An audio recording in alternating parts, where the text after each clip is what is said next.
Welcome to the lecture on programming, data analysis, and deep learning in Python.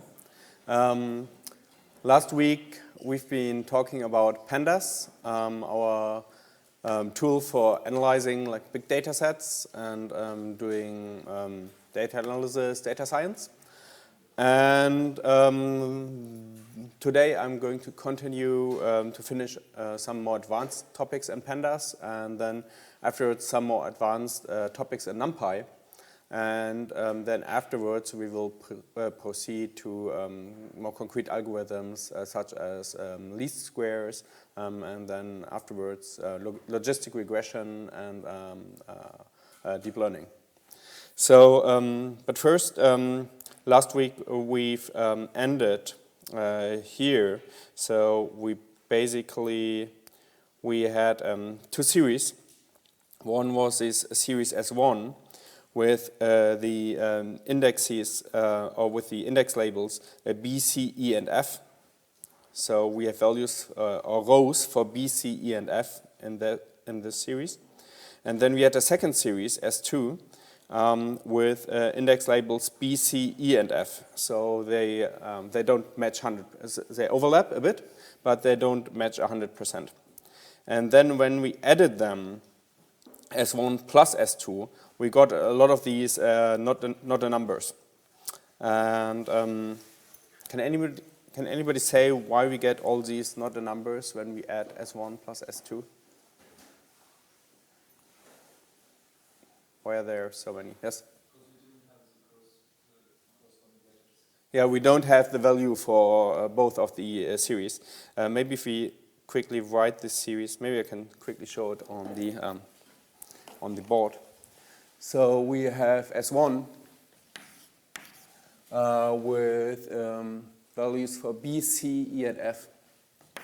B, C, E, and F.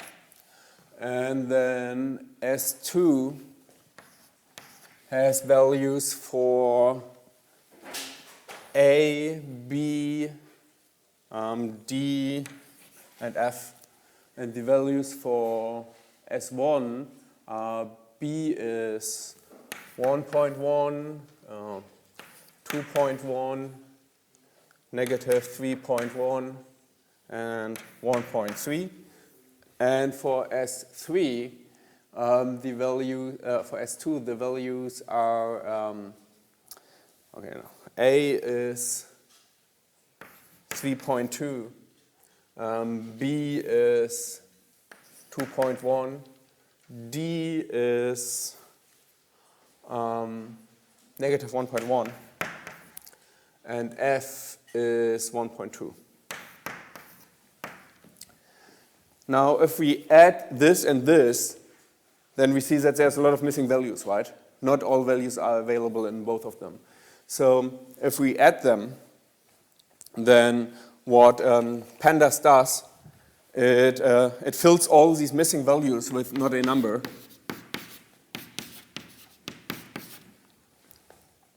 All these values which were not there in the first place.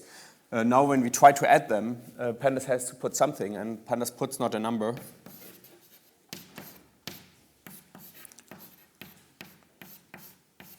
And not a number in Pandas is the label for missing value.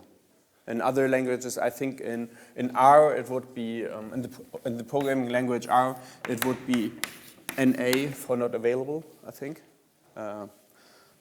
So Pandas uses float, not a number, to indicate a missing value. And now if we want to add S1 and S2, what Pandas does, it automatically aligns the indices. So it automatically adds the B value of S1 to the B value of S2, which is 3.2. But then for the C value, there's a problem, because there's a C value in S1, but no C value in S2, right? And 2.1 plus not a number, by definition, is not a number. And negative 3.1 plus not a number is not a number. 1.3 plus 1.2 is 2.5. Not a number plus 3.2 is not a number. And not a number plus negative 1.1 is not a number. So what happens is that we end up with a lot of missing values, right? Because if there's one missing value in one of them, it's a missing value in the sum. And then to deal with this, last week we saw this trick here. Oh, this is where we try to add S1 plus S2, and we got a lot of not the numbers. And maybe in some cases, if I add S1 and S2, and one of them is not available, implicitly I want to fill a 0 there, right? So I want to say, okay, if S1 is 2.1 and S2 has no value, then the sum should be just 2.1. And we can do this by saying S1 dot add S2, and then we can give a fill value. And the fill value is filled in everywhere we have not a number. And if we fill 0, then it gives us this different semantics of dealing with missing values. Okay, so dealing with missing values is a big, it's a big issue in any kind. If you have any kind of real data, you almost certainly have missing values. Who has ever had missing values in their data? Who has dealt with real data from some real experiment without any missing values? Oh, that's an exception. Maybe somebody cleaned up the data for you before you got it, or you have some super reliable experiment which doesn't ever drop any data. But the expectation, so what kind of data was that? What kind of data was that you dealt with which didn't have any missing values?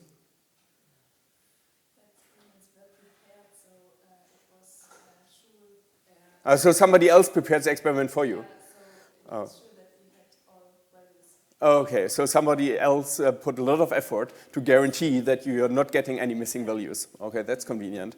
So if you have that person who guarantees you don't get any missing values, maybe you don't need to pay attention now. But if at some point in your future you have to do it yourself, I guarantee you will get missing values. Okay, so dealing with missing values is a big thing in pandas.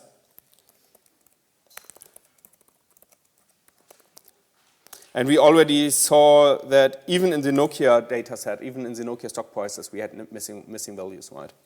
So I think if you go out there and you get any real, recording devices fail, and maybe you have a power outage and you don't have any data for one day or something, or I don't know. Maybe you have an experiment where somebody has to count fish and the student is drunk one day, so he didn't count the fish that day, so you have missing values.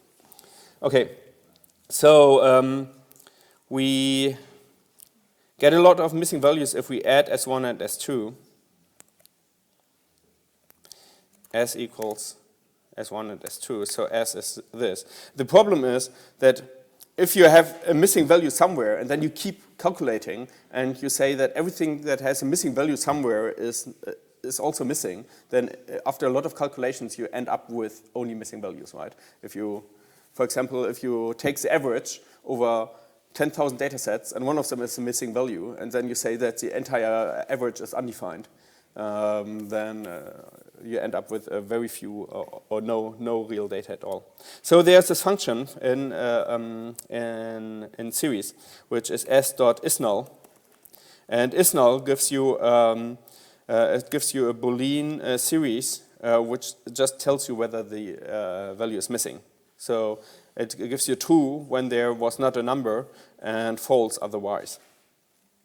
And then there's also s not null, which is just the negative of that. There's a function s.dropNA, drop not available, and then that just drops all the data that's not available. That can be okay if you have just a few missing values, but if you have a lot of missing values, that's not super convenient. So maybe you want to use s.fillNA. So you want to fill the missing values with something, such as 0, right? Maybe you say, okay, if there's a missing value, I assume that it's 0. Then you get this. And if you look into the pandas documentation, there's a lot more stuff for dealing with missing values. You can also forward fill or backward fill. So it just takes the last valid value to fill up your missing values, or the next, and so on. You can do interpolation, different things. Okay, we learned a lot about NumPy, ideally we want to be able to continue using our knowledge about NumPy in pandas. And fortunately, we can do that. We can do almost all NumPy operations we can do on pandas data frames or pandas series. So NumPy on pandas. Let's import NumPy. Import NumPy S and P. And then, let's see, we still have S1. We still have S2. Okay. Let's say that S is a PD. We make a data frame out of these two series. Data frame. And the best way, I think, to define a data frame out of series is if you give a dict of the columns. And this is why we use these curly brackets here. We define a dictionary where the key is the name of the column. For example, the first one is the size, S1 is the size, and S2 is the weight. So what this row does here, it defines a dictionary with its curly braces, and there's two entries in the dictionary, where the first entry is this. And this says that the key for this entry is size, the string size, which will be the name of the column, and the value of this dictionary is S1, which will be that column of the data frame. And the second entry has the key weight and the value S2. Okay, so let's look at the, so this is our data frame. It has two columns, size and weight. It has the rows as the same rows that the series had, and it has the same values that the series had. And you see again that Pandas takes a lot of care about aligning all the labels, the indexes properly. So it doesn't just, so it takes care that the A value of height, of weight gets assigned to the A value of size, which is missing in this case. And the B value of size gets assigned to the B value of weight, and so on. Okay, now we can just calculate with that. So, for example, we can take the exponential of all values. This is just the exponential function applied to all values. Or we can take the absolute value of all values. And basically, I think you can use all NumPy functions that you know to work on Pandas data frames. Have we seen the apply function? So there's one convenient thing. Say we have a function that we want to apply to all the values in here. And the function is just any Python function that you defined. For example, let's define a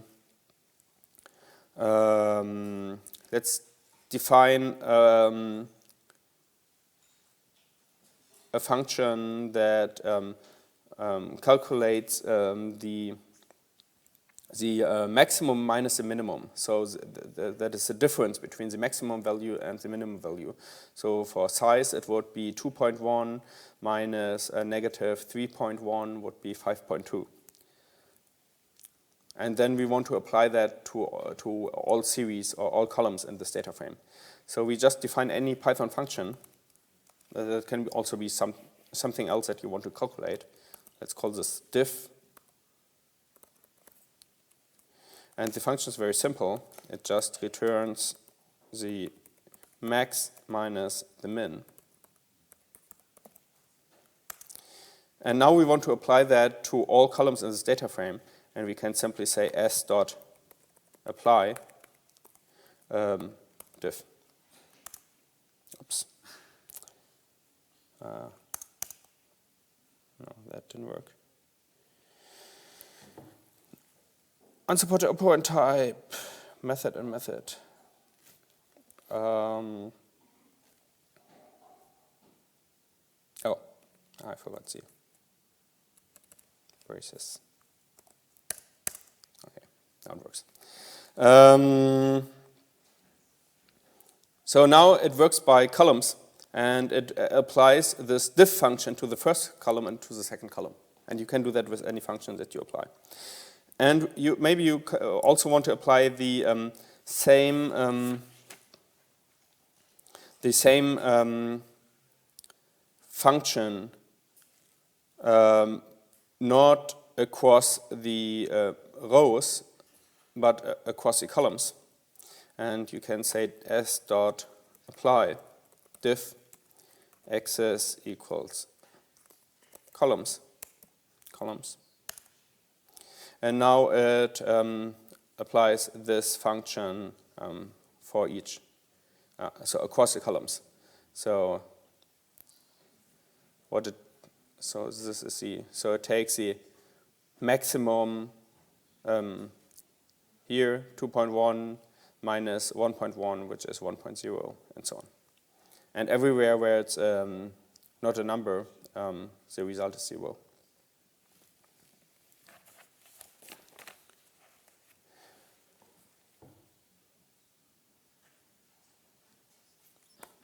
So we have all these not numbers. Let's fill them with zeros. We fill not available with zeros. So we can calculate with that more easily. And then we can also say we want to calculate the dot product between two of the columns. We say np dot, and we take the column size, transpose dot the column weight, and just calculate the dot product of these two columns for us. And this is the numpy dot, it's just np dot. We can also calculate the dot product of the entire matrix with itself. We can say np dot s transpose s. So this is just the dot product of this 1, 2, 3, 4, 5, 6 by 2 matrix with itself. And just to remind you, S transpose dot S or A dot B is not the same as B dot A, so we should never forget that. Let's take another example. NP dot S transpose. It's a completely different matrix, right? So A dot B has nothing to do with B dot A.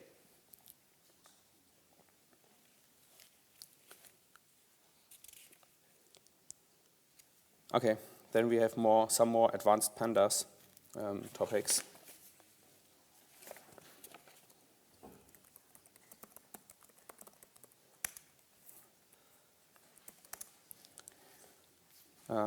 Let's hope we still have S1 and S2. Okay. We can use a series as any collection in Python, and for example, we can see whether the index label E is in S1. So there's a value for E in S1, and A in S1 is false.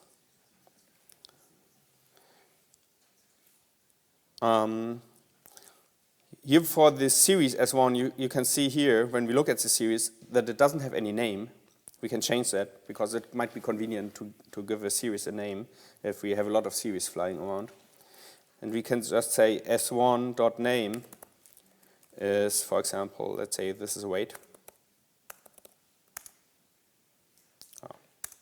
And we can see the name here. So we just gave a name to this series. And we can also give a name to the index. Maybe the name of the index is letter. We can just say S1 index name is letter. And now we have a name for the whole series, which is down here. We have a data type for the series, which is a 64-bit floats, and we have a letter, which is the name for this index.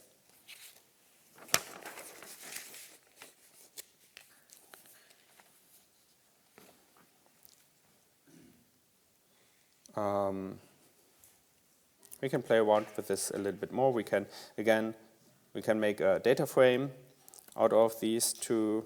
So pd.dataframe is the constructor for the data frame, and we saw that the most convenient way is to give a dictionary. So we have weights should be S1 and temperatures should be S2. And now we want to give a name to this index. d.index name is letter, and so this is d. Our index now has a name, and we can also change the name of the columns if we want. So we can see d.columns would be, I don't know, red and green. And we can give a name to the columns. d.columns name is color. Now d looks like this. So we can just change the index on the rows and on the columns as we like. And then we can, with d.values, we get a NumPy array with all the entries, right? In case we just want the NumPy array of all the entries.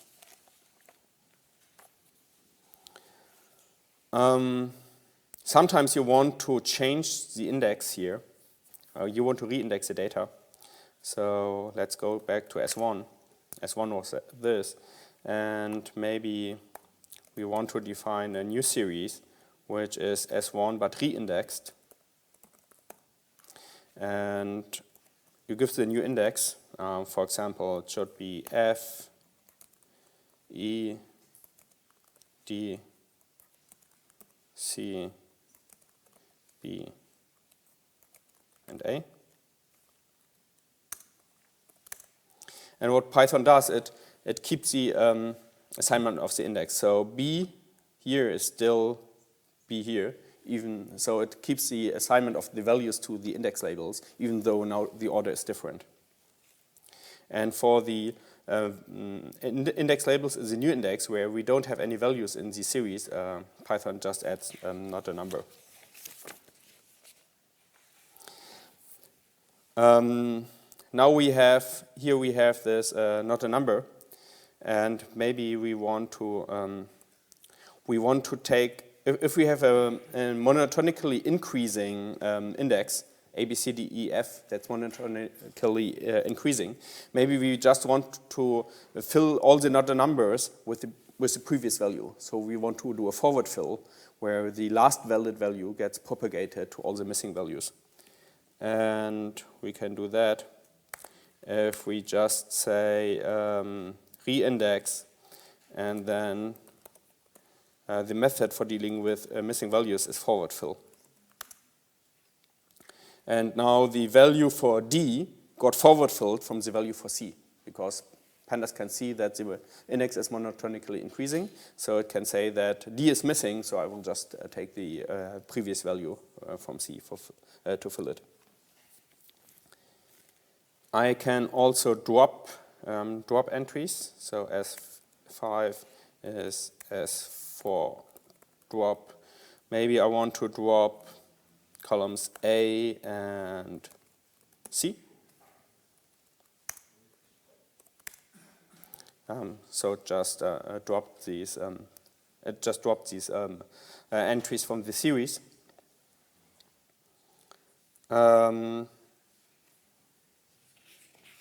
And let's see. I think we have a data frame somewhere, or we have a data frame D. So from D we can also drop. I think we can drop an entire column.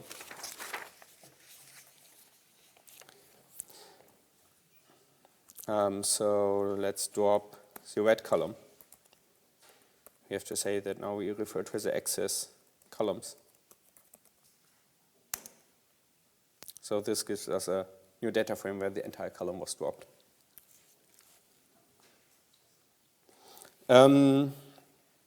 You saw here that the the drop gives us a new series where the entries are drops, and the old series S4 up here, S4 is not touched, right? S5 is a new series where the two entries A and C were dropped, but S4 is still the full series. So it's only the new series that's returned that has these values dropped. Throughout pandas, sometimes when you are working with big data sets, you often want to, or you sometimes want to work in place for performance reasons. So you don't want to copy the data over and over again. So a lot of pandas functions have an in-place argument. So you can say D. So we can also see D. So if we say D dropped, it gives us a copy of the D data frame, which is changed, but D itself is not changed. But we can say D drop, the same thing as here, where axis is columns, and we say in place is true. And this should hopefully just work in place. So now D itself is changed. So you can choose in pandas whether you want to get a copy of the data, which is changed, or whether you want to do the changes in place and you want to change the data frame itself. Oh, now I destroyed D. Yes? Could you, let's say you are sure you always want to work in place. Yes. Can you pre-configure that so that you don't have to type in place with every operation? I don't know, but I think that would be a bad idea because the reader of your program might not know what you're doing. And if that line where you define that gets deleted for some reason, then it changes the semantics of your entire code. I'm not sure whether it's possible, but I think it's probably a better idea just to do a bit more typing and say in place all the time. Anyways, if you look at pandas, the same as NumPy, it tries to copy as little as possible. So often you only get views on the same data. So you only have the data once, and you have multiple Python objects which have different perspectives on that data. So the designers of pandas and NumPy try to keep copying to a minimum. Even here, I'm not sure actually whether the data is actually copied or whether it's just a new view that just shows you part of the data. I think you would have to look at the documentation where it's copied and where it's just different views on the data. Yes? Forward fill command, does it fill the data with the value above or? Forward fill is the previous value from a monotonically increasing index. So it looks at the semantics of your index. If your index is integers, then I think the order doesn't really matter. I think it looks at the semantics of the index labels. But I'm not 100% sure. So with these detailed questions, I think you would probably have to have a look at the pandas documentation.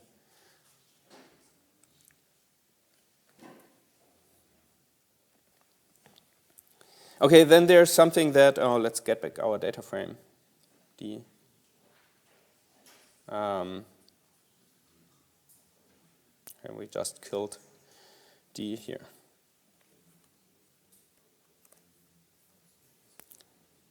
So we will need D again. So something that you quite often do in Excel is sorting, right? Sorting columns and so on. And you can do the same thing here. Oh, here actually the index is already sorted.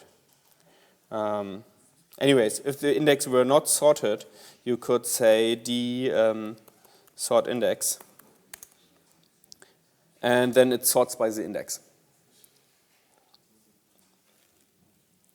You can also sort by the values, or maybe we can. Yeah, let's first sort by the values and then. What was the question? Can you reverse the index sort? I mean, so that F is on top and you go F, E, D, C, B. Yeah, but I don't know exactly how to. It's probably I would have to have a look at the documentation. But we can sort by values. Maybe we do that first. Sort values. And now you can choose by which column you want to sort. Maybe by the first column. So by column with index 0. Oops. Oh. By the weights. So let's sort by weights, and now the entire data frame is sorted by weights. So we can say D is this, and now D is sorted by weights.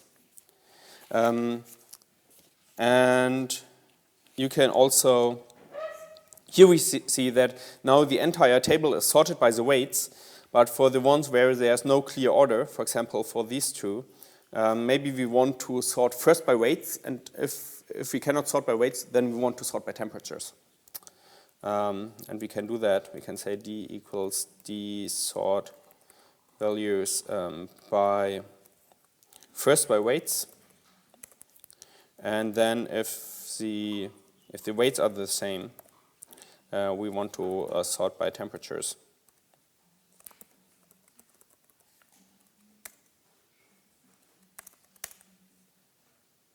And now, for these two values down here, it also got sorted by temperatures. Then let's sort by the index. D sort index. And now it's sorted by the index again. We can also compute the rank. So which one is the smallest, the second smallest value, and so on. If we say D rank.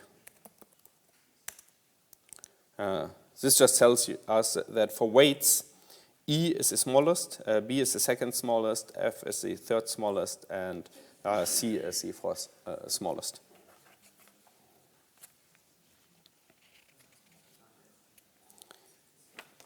Okay, then I have any questions so far?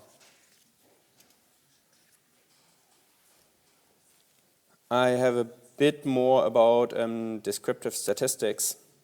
I think we loaded the IRIS dataset somewhere. Let's look for the IRIS dataset. Oh, it's hopefully there, and it's just called IRIS.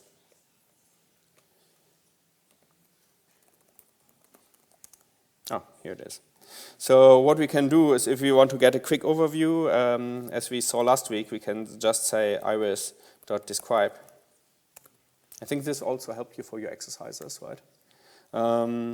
And it just gives us, for each column, how many values are there, the mean of the column, the standard deviation of the column, the minimum, the 25%, 50%, and 75% quartile, and the maximum value for each of the columns.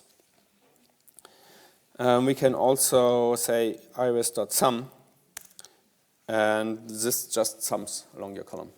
It's probably something, well, if you have a company and these are your revenues, it's probably something that you want to do.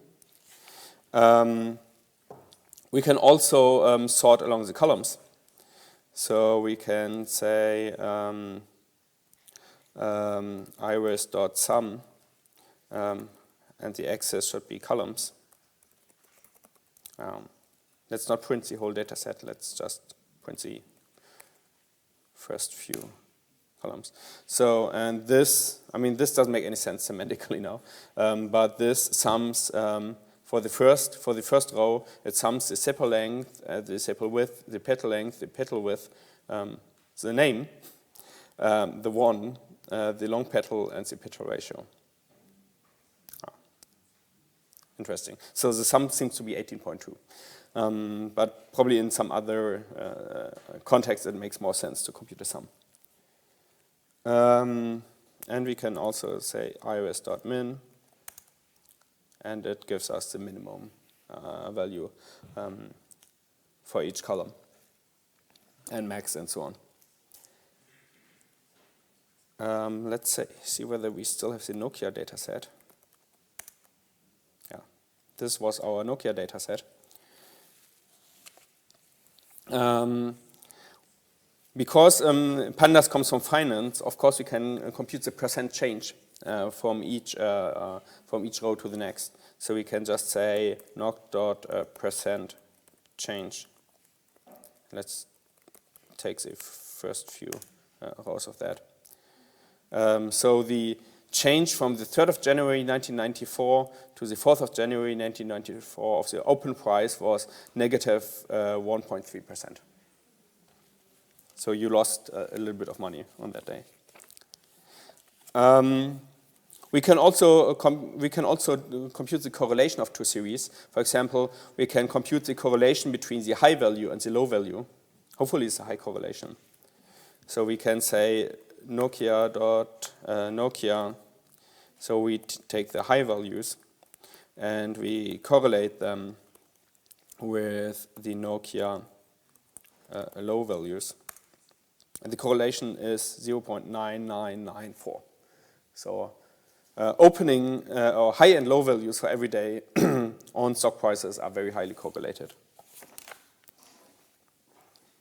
You can also, for all of the columns, you can compute all the cross correlations for all the columns just by saying Nokia core. And it gives you, so the correlation of open with open is of course 1, it's just the same series. And the correlation of the highest value with the opening price is 0.9995, and so on. So you get all the cross correlations between all columns. And you can also compute all the covariance. So you can compute the full covariance matrix just by saying Nokia covariance, and here you get the covariances of all the columns.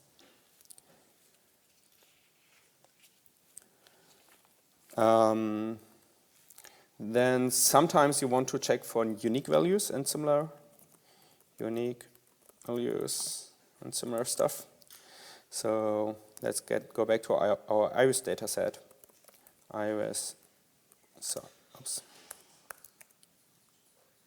So our iris data set was that. And maybe we want to check for all the unique values in the name. We want to check what are the different names in this data set. And then we can just say iris name. And we just say unique. Oops. And it says that the different unique values in the name column are iris setosa, iris versicolor, and iris virginica. And then we can also count how many of them are there, just by saying iris name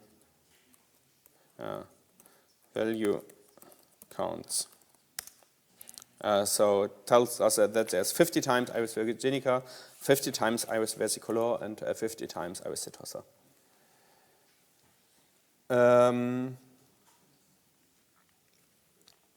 We can also, maybe we just want to select now the setosas and the versicolors, so we can create a mask. And it's iris name, and it checks whether the name is in, and now we give a list of all the names that we want. So maybe we want iris setosa and iris, or is it actually underscore? No, it's dash. Versicolor. Okay. And now this mask it's a series which is true, where the name is either iris setosa or iris versicolor and false otherwise. And now we can use this series to index into the iris dataset. So we can say we want all we want the iris data set, but we only want the rows where the mask is true. And let's look at the head. So now this just sliced the row out of our data set where the name is either iris setosa or iris vesicolor. Okay, so I think I could probably fill the next 10 lectures with pandas commands because there's just so many. There's this book by the creator of pandas. It's Python for data analysis. But there's also great online documentation. So I think if you want to do something special, before you start coding it yourself, it may be worth to have a look at the pandas documentation because probably somebody else implemented it for you. And pandas it's a really crazy library. It has functions for everything, and it's gigantic. And in pandas, you can do most of the things that you want to program. You can do in one line in pandas, I would say. But the line might be quite difficult to understand afterwards. But it's a very, very useful library if you work with anything that either with time series or with anything that looks like an Excel sheet. So then pandas is very powerful. So we will use pandas a lot later in the lecture, because every time we work with a real data set, we will first open it with pandas, then maybe we will do a little bit of data cleaning with pandas before we do the machine learning, right? Or before we do statistics. So this will be the standard procedure. Are there any further questions about pandas? Because this is, I think, the last details about pandas. Okay. I think you just have to play around with it, and you just have to get experience because it's a quite powerful library, but also it takes some time to learn.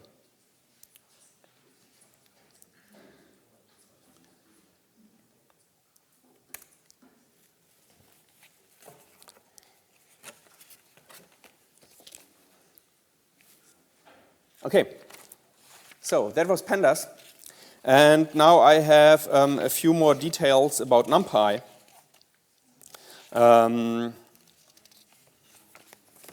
Some advanced stuff. As pandas, NumPy is also a crazy big library, so there's a lot of things in NumPy. You can do very interesting things, and I can only cover some fraction of it. Okay. So let's start with broadcasting.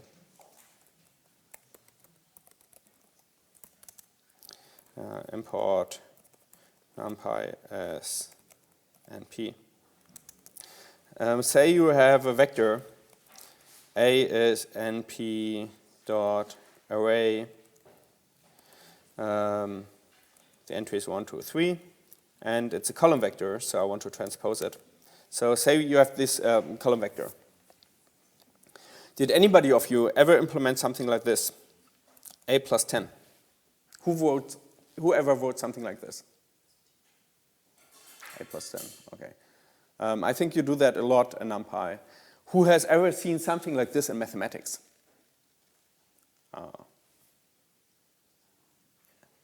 I think in general, in linear algebra, it's undefined.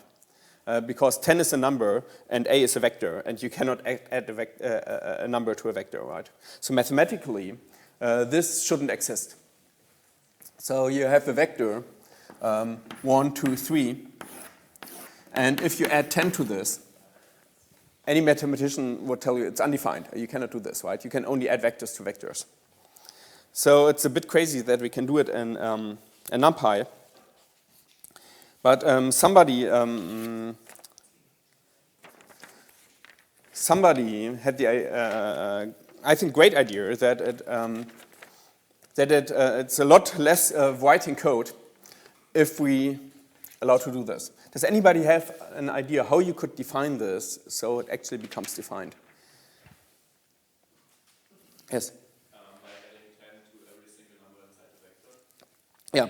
So what we will do, exactly. So the question, the answer was that we should add 10 to every number in the vector.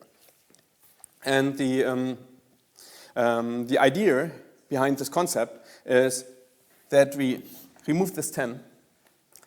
So first we look at this 10, and we see that the 10 is, it's 1 by 1. It's like a 1 by 1 matrix, right? And this is like a 3 by 1 matrix. And then we compare the shape of this to the shape of this. And we see that they don't match, right? So the addition is not defined per se. But they match a little bit because this entry is the same as this entry, right? This and this is the same, but this is 3 and this is 1.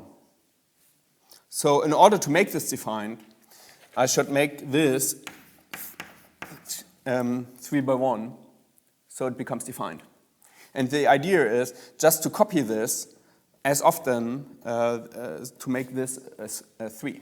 So I replace this 10 by a vector 10, 10, 10. And this now is 3 by 1. And now I can actually add them, right? And the result is 11, 12, 13. So the result is 3 by 1. So let's try that. So A plus 10 is it's a column vector with the entries 11, 12, 13, and the shape is 3 by 1. And this the same concept also extends to matrices and 3-dimensional tensors and 4-dimensional, to any number of directions that you any rank of your arrays. So let's say let's look at a matrix. Let's create a matrix. Say we have this matrix. 1, 2, 3, 4, 5, 6. And we want to add a vector 10, 20. Now the shape of this is 2 by 3. And the shape of this is 2 by 1.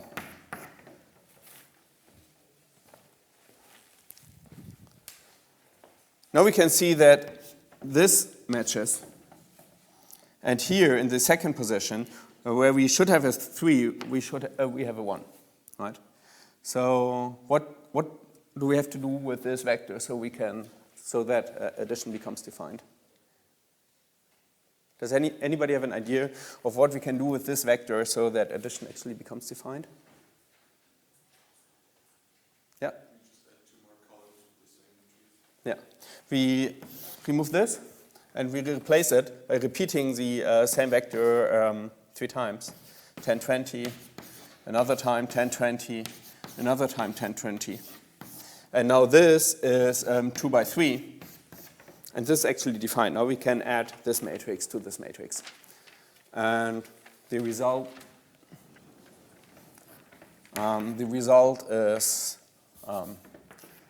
11, 12, 13, 24, 25, 26. And the result is 2 by 3. 2 by 3. Okay, let's try that in Python. So let's first create that array. A is np.array. So the first row is 1, 1, 2, 3. And the second row is 4, 5, 6. So this is A. A.shape is 2 by 3. And B should be np.array 10, 20, but we transpose it so we get a column vector. So B is this, and now A plus B is this.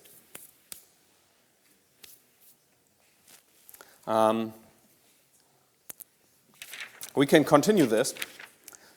So what we can also do, let's take the same matrix, 1, 2, 3, 4, 5, 6. And now let's add a vector 10, 20, 30. Oh. So now this is 2 by 3. This is 1 by 3. We see that this 3 matches this 3, but where we have a 2 here, there's a 1 here. So can anybody propose something that we can do to this row vector to make this addition defined?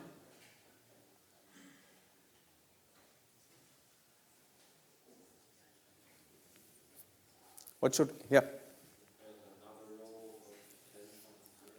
Yeah, we just copy this. So we remove this, and we make 2 rows out of that. 10, 20, 30. 10, 20, 30.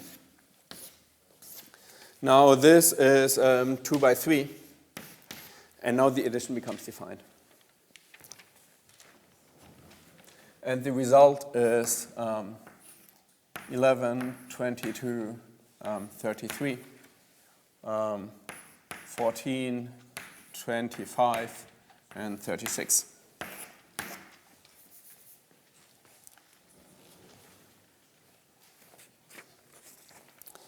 So in Python, let's do this row vector C, np array, what did I say, 10, 20, 30. C is now this row vector, and A plus C is now broadcasted. So it's first we copy this row twice so that the shapes match, and then we add them.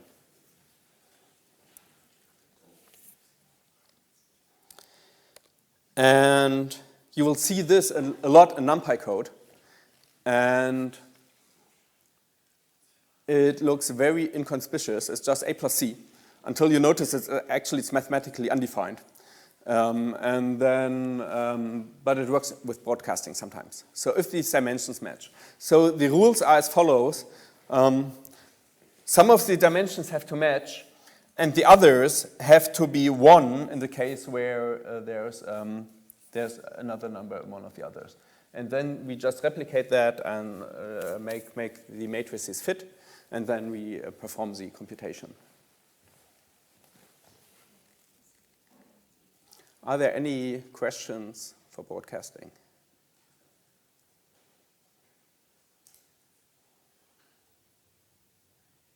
Okay. So there you can not only do it with addition, we can also do A times 4.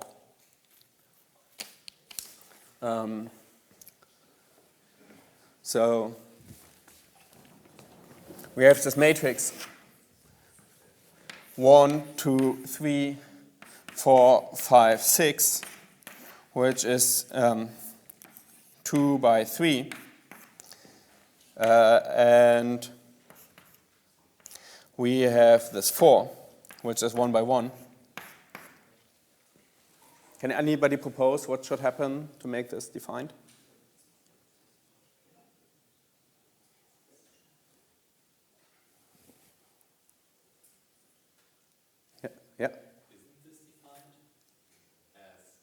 Yeah. Yeah. This you can mathematically it's defined, yeah. But you can think about just multiplying the 4 by everything, by every element. But you can also interpret that as replacing this by 4, 4, 4, 4, 4, 4, and then do element-wise multiplication. Yeah. So it's just 2 different ways to think about the same computation.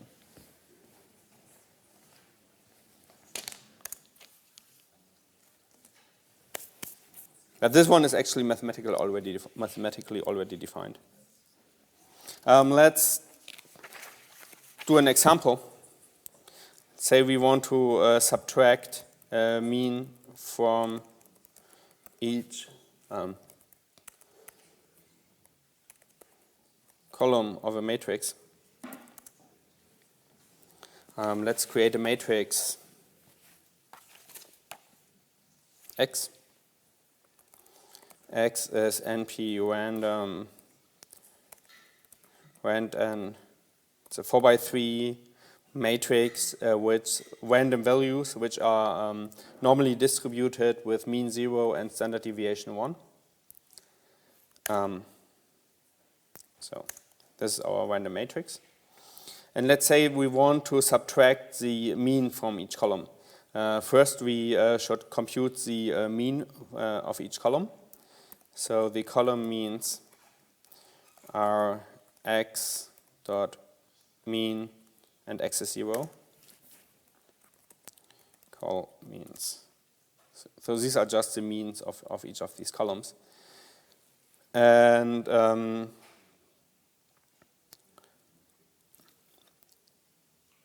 one problem here is that it's neither a row nor a column vector because it's a rank 0 array. So we can do col means is col means reshape.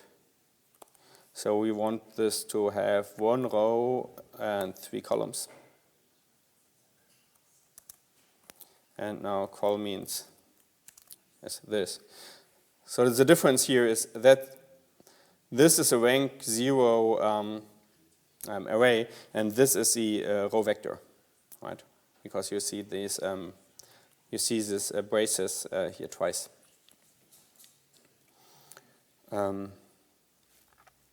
So col means shape is now 1, 3. And now we can say x normalized is x minus col means.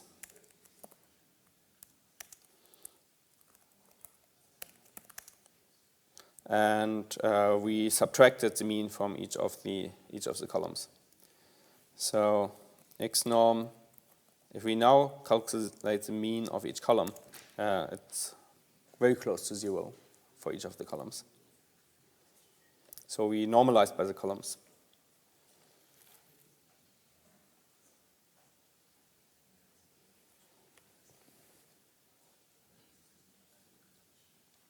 Okay, now I have the broadcasting rule, the formal rule.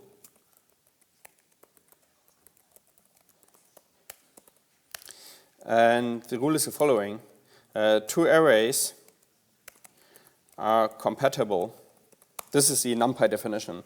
2 arrays are compatible for broadcasting if for each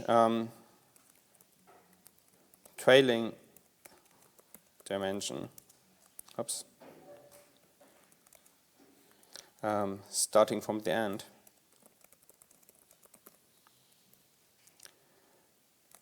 the axis length match. So I check from the end, I check that all the axis length match, or if they don't match, or if either of the length is 1. Broadcasting is then performed over the missing or length 1 dimensions. Okay, so I check from the end whether the axis lengths match or if either of the length is 1, and then I broadcast.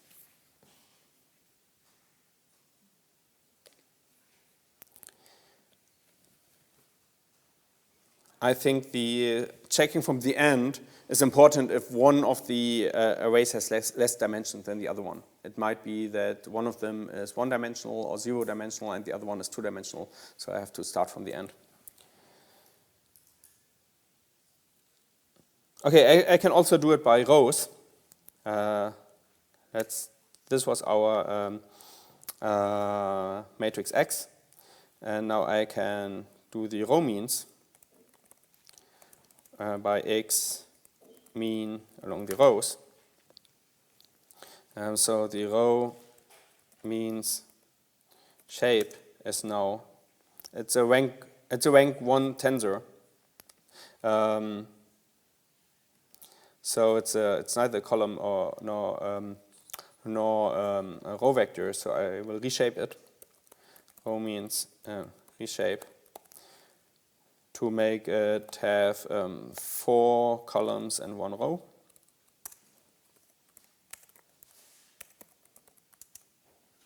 Now it has row means equals row means reshape. So now it has 4 columns, 4 rows. Sorry, 4 rows and 1 column.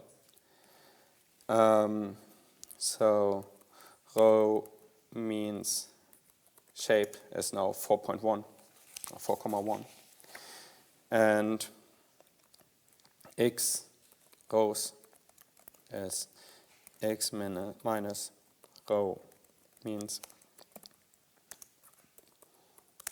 So I subtracted the mean of each row from each of these. So X rows, the mean by dimension 1, so by the rows, is now 0.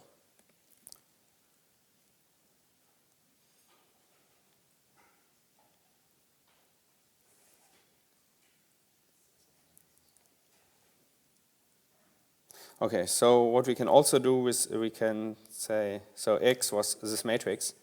I can also broadcast like this. I can say that all rows and all columns should be 5.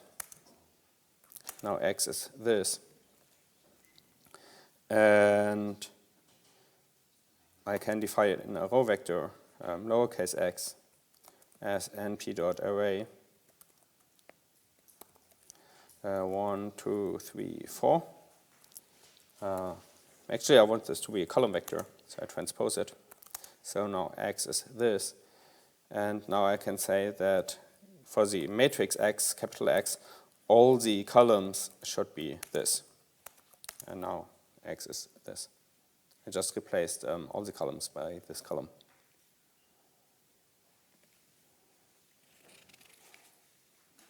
Okay, so broadcasting.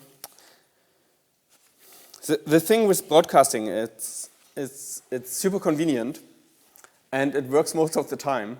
But sometimes it introduces some bugs in your code, which might be a bit difficult to find. So I think this just takes a little bit practice to develop some intuition about how broadcasting works and when it works and along which dimension it broadcasts and so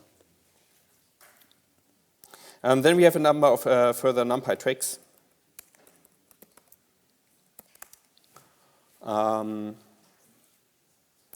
We already saw arange, so we can say np.arange, and this is just like range, right? So you can say that I want from 0 to 5, and it gives you, it works like range, but it doesn't give you a list, it gives you a NumPy array. So it starts at 0 and works until 4. But with arange, the step size doesn't have to be an integer. It doesn't have to be 1, and it doesn't have to be an integer. So you can say np.arange start at 1 until 5. So now it starts at 1 instead of starting at 0. And you can also say np.arange start at 1 until 10 with steps of 2.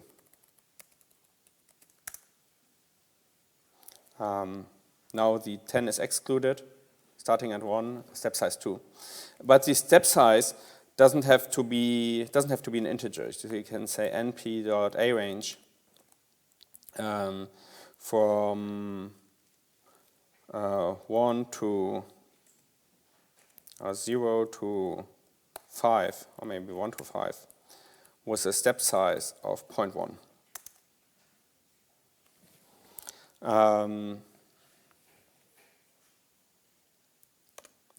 this works very well. There is one small detail with arange, and that is the step size. So arange starts at the starting value and then keeps adding the step size. So it starts at 1. It starts at 1, then it adds 0.1, so the next one is 1.1. Then it adds 0.1, so the next one should be 1.2, and so on. Does anybody see a problem with this? If you keep adding the step size? Yes? What if in the end it doesn't end up? Like you say, you do that, but you stop it at 4.85. Then you stop at 4.85. I think it's the same here. It doesn't add up, right? Starting at 1 with until 10 with step size 2, it doesn't add up exactly. So it just goes on as long as it fits. But numerically, this thing here has a problem. Does anybody remember some property about 0.1 as a float? Yes. If you add really many numbers and it's not exactly the describable floating number will be very big, like Yeah. 1.2, the next one is not 1.3, Yeah. and then 1.4. Yeah. So exactly. So the answer is the following: 0.1 is cannot exactly be represented inside the computer as a float, right? It's only approximately represented. And usually it's not a problem, but if we add 0.1, we have a little bit of error. Then if we add 0.1 again, we add a little bit more error. And then if we do it again, we add a little bit more error. And if we do it 1,000,000 times, right, then the error keeps accumulating. So arange accumulates this approximation error as we build up this range. And of course, that's very inconvenient. But actually, it's only a problem if you do numerical calculations and you have a very big arange. But there's a different function, and that's linspace, NP linspace. And linspace has a different philosophy. So it's what linspace does. It starts at the starting value. So it takes the starting value and the end value, and then you say you want 200 steps in between. And then it just equally splits this thing in 200 chunks, and the error doesn't get accumulated. So the error is then equally distributed over the entire range. So with linspace, you start at 1, you go until 4.5, and you want 8 steps, and it gives you this. So starts at 1, ends at 4.5, and with linspace, obviously the last point is always included, right? And then you just give the number of steps that you want. So you don't give this. I think for you, it's mostly with arange you give the step size, and with linspace you give the number of steps.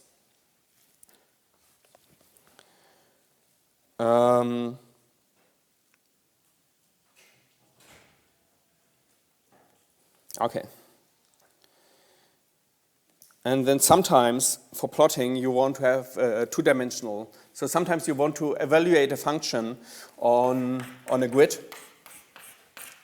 such as this. And you can get this with np.outer. So it's the outer product of np.linspace. Let's say for -2 to 2 with 5 steps. And the same thing twice. And this gives you a matrix with this linspace multiplied by this linspace. This is sometimes convenient for plotting also.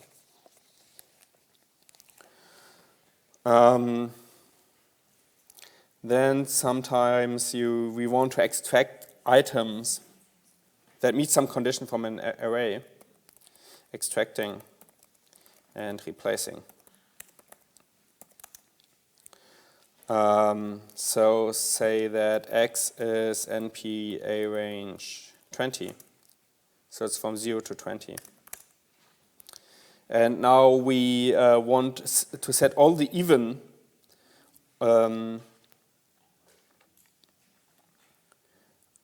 we want to have only the uneven values from this. So we want to have all values from X where X modulo 2 is 1.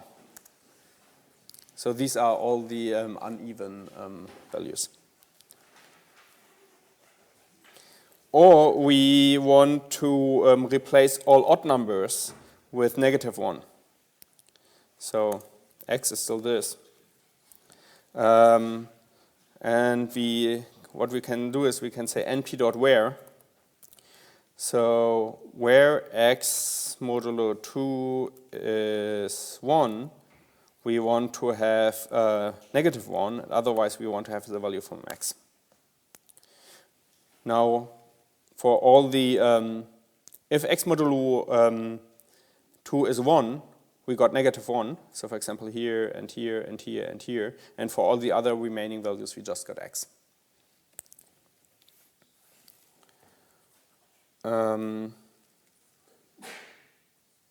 Or you can also get the intersection of two arrays, the set intersection, to get all the values which are the same in two arrays. Or maybe we can save this one. Let's call this Y. So now all the values which are both in X and in Y should be the even numbers. And we can get them by saying NP intersect one-dimensional. It's one-dimensional and X and Y. And it's all the values which are both in X and in Y. Then we already saw this reshaping, that sometimes we want to reshape a vector. So reshaping. So let's say that X is NP A range 10. So X is now this. And let's say we want to make this into a matrix with 2 rows and whatever columns. We just want to have a matrix with 2 rows. Then we can say X equals X reshape. And we want to have 2 rows and I don't know how many columns. So I want NumPy to calculate the number of columns for me. So now we have this matrix with 2 rows and 5 columns.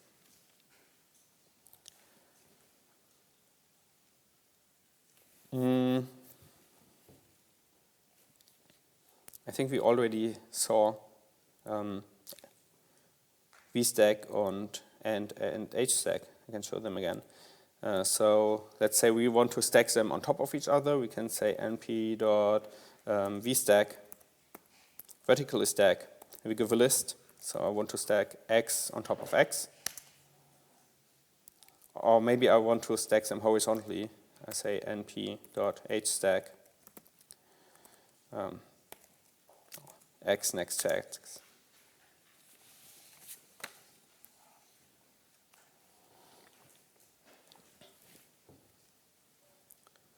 Oh, there's a command that you will sometimes see in machine learning, or that you will actually see quite often in machine learning, which is the same as reshaping, I think.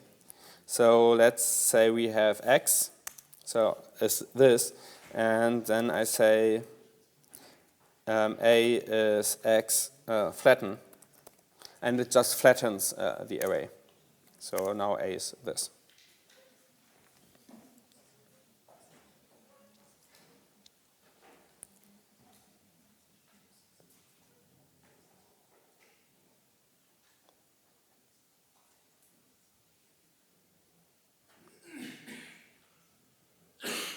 Okay, something that you will also see later in deep learning is the following.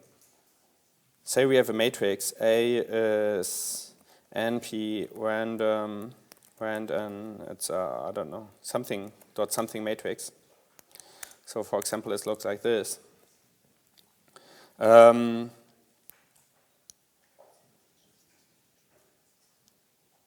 and say we want to do this into a column vector. A is a reshape. I want to have,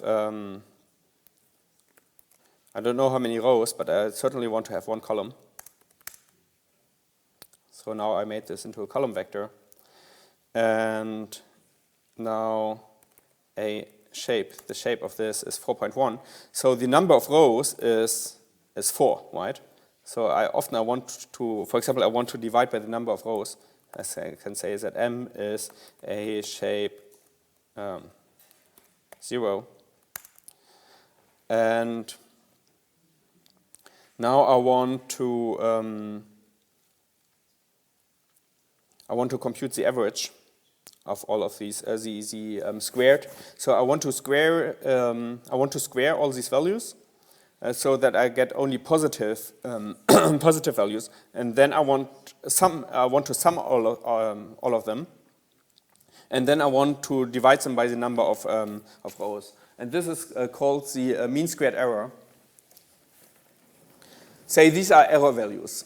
These entries in A are error values. Then the MSE, which is mean squared error, which means that you take the error values, then you square them, and then you take you square them, you sum them, you square them, and then you take the mean. So it's 1 divided by the number of samples times the sum over all the examples of, I don't know, x squared. And you can calculate it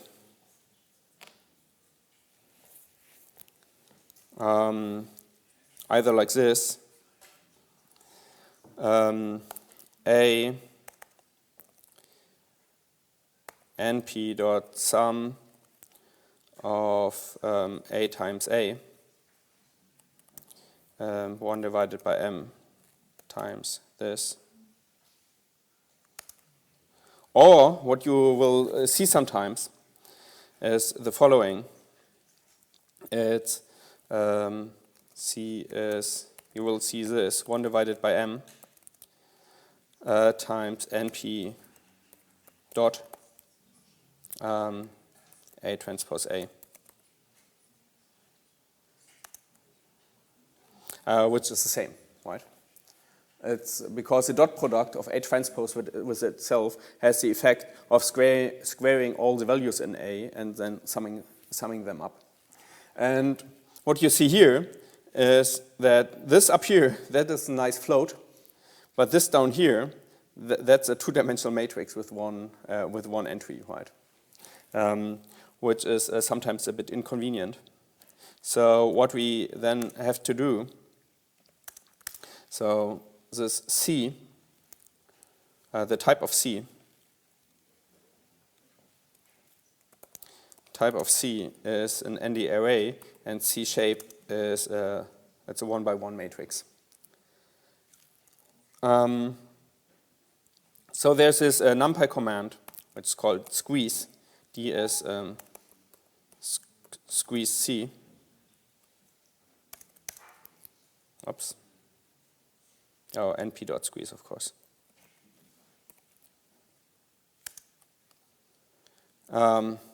Which helped us a bit. Now the shape of D is, it's actually, now it's a 0-dimensional array, and now we can make this into a float. We can say f is float of D. And now we have our float out of that two-dimensional matrix. So the type of f is now float.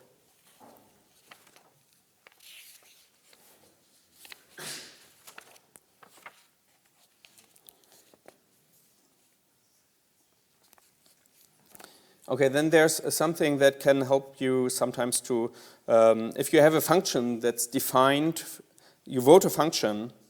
I think we saw that earlier with this. We saw that somewhere up here. If you have a function that's defined only for single elements, you can vectorize that function to 1 on entire NP arrays. So,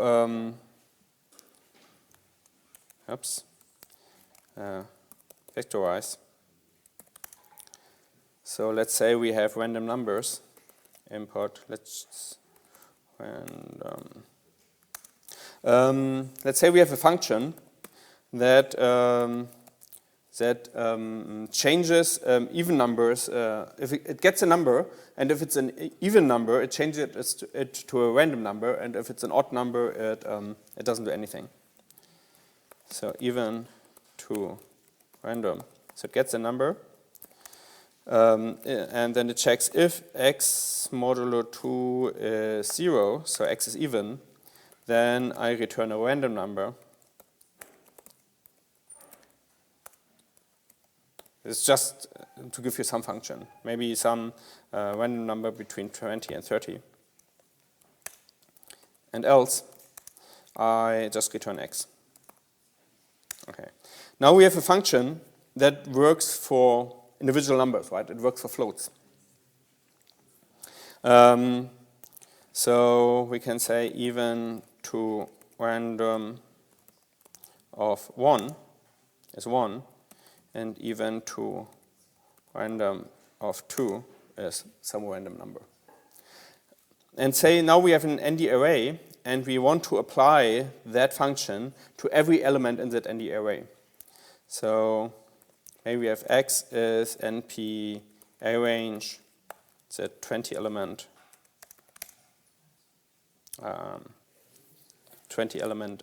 vector. And now we generate a function that we name function. Or maybe I can call it my function. Or vectorized, I call it vectorized function. And I can automatically generate that vectorized function from my function that is defined only for floats. So I just say np.vectorize, and I give it my function even to random. And now my vectorized function, it's a function, and I can apply it to x. Vectorized function of x. And now this function was vectorized automatically by NumPy, and now it works on this entire array.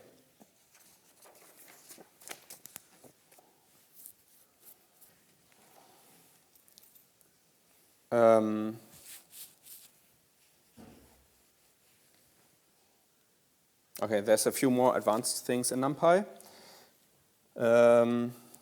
Let's say we still have x. And we have this function np_add, and say we want to take this array and we want to reduce it to a single number by adding all these elements. And then we can say np_add reduce x. So we give it an array and we reduce it to a single number by adding all the elements.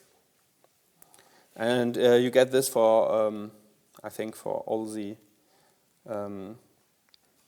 NumPy functions. So you can also say np multiply reduce x. Oh, there was a 0 in there. So if I multiply all these numbers, the result is just 0.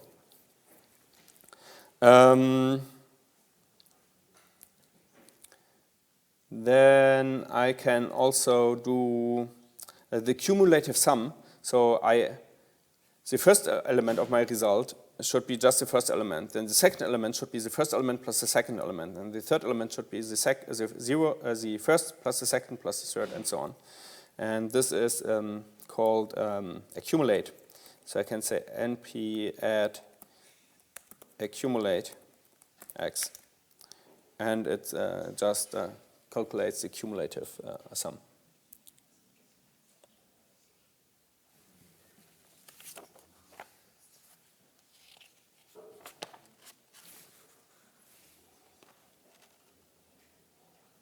Okay. I think that's the most important advanced stuff.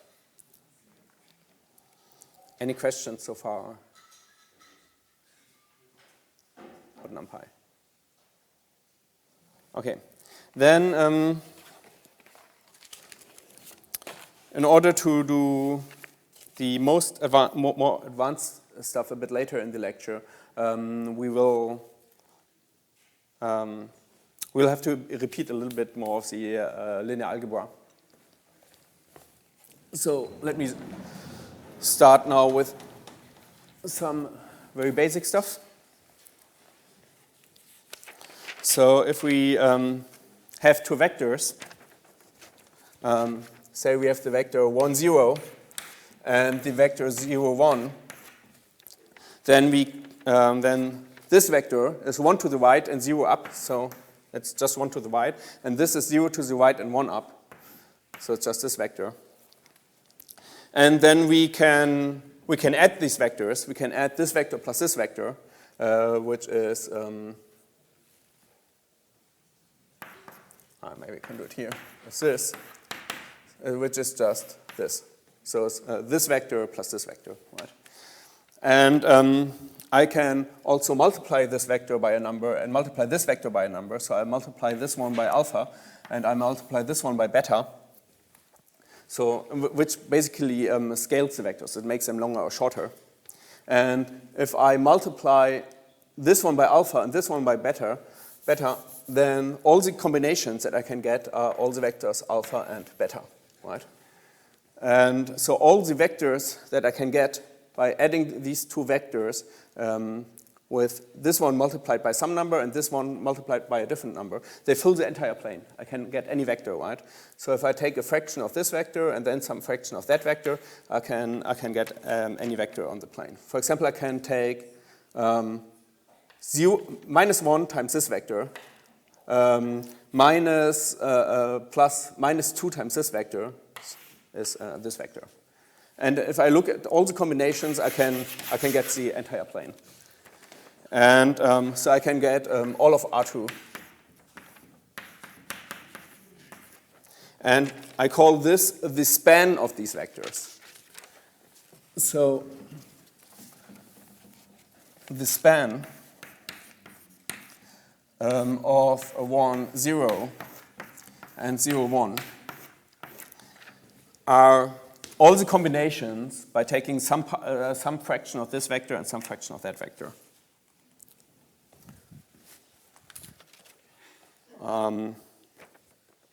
I think, yeah, let's continue with that. You can do that in higher dimensions and so on. We continue with that at the beginning of next week, and then we continue with implementing that in NumPy. Okay, so I think with this we are done for this week, and have fun with the exercises and see you next week. Thank you.